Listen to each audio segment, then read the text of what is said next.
vəziyyət o qədər də ürək açan deyil. Yəni bu məşhur bir deyim var. Deməli, indi onu rus dilində daha çox istifadə edirlər. Deyir, Pyatnitsa 13 belə bir deyim var. Deyir, 5-ci gün ayın 13-ü.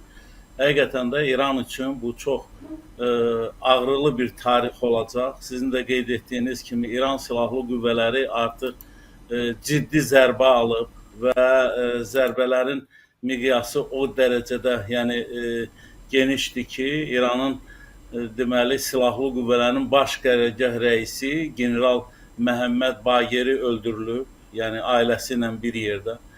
Bilirsiniz, nə deyim, yəni bu müharibə əslində qalsa olmamalıydı, bilirsiniz Sevinç xanım. Amma ən maraqlı cəhət ondan ibarətdir ki, dünənə kimi sinəsinə döyən Trump deyirdi ki, mən prezident olsaydım Rusiya ilə Ukrayna arasında müharibə başlamazdı.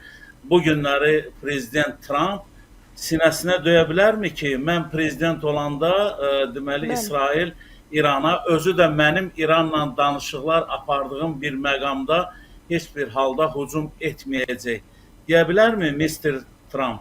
Mənə gəlir ki, bu çox maraqlı sualdır və öz də dünəndən baxıram, görürəm ki, çox çaşqın bəyanatlar verirlər. Dərhal Ağ Ev deyir ki, bizim bu məsələyə aidiyyatımız yoxdur, bundan xəbərimiz yoxdur.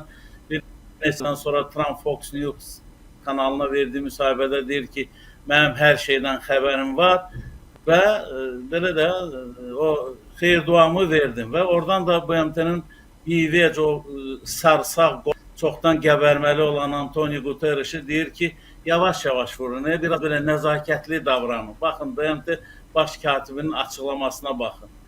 Başlayan, yəni bu eskalasiyada tərəfləri maksimum, özü belə də deyirəm, maksimum təmkinli olmağa çağırırıq. Köpon raketi, Guterres'in səsini yazıb qoymaq lazımdır o raketin içinə ki, uçanda Guterres'in səsi oradan gəlsin ki, yavaş, yavaş, yavaş. Bilirsiniz, dünya bu günləri devir yığınağının əlində qalır.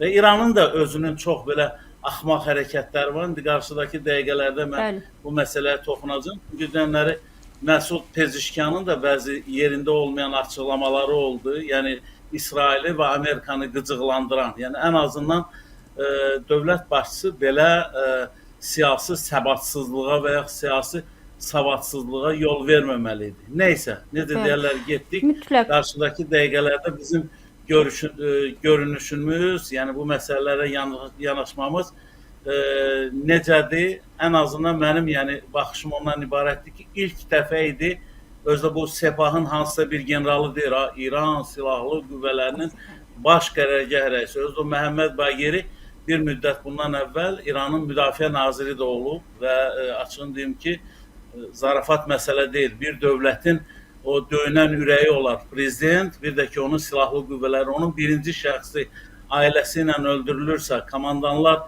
qətlə yetirilirsə, özdə paytaxtda, fil qulağında yatmaqdır. Saatlarla yazırdılar ki, yaxın saatlarda İsrail İranı vura bilər, Amerika oradan çağırış eləyir, diplomatları ilə bağlı, vətəndaşları ilə bağlı. Burada da mənim hörmətli generalım gedib evdə uzanır, yatır, deyir ki, heç nə olası deyil.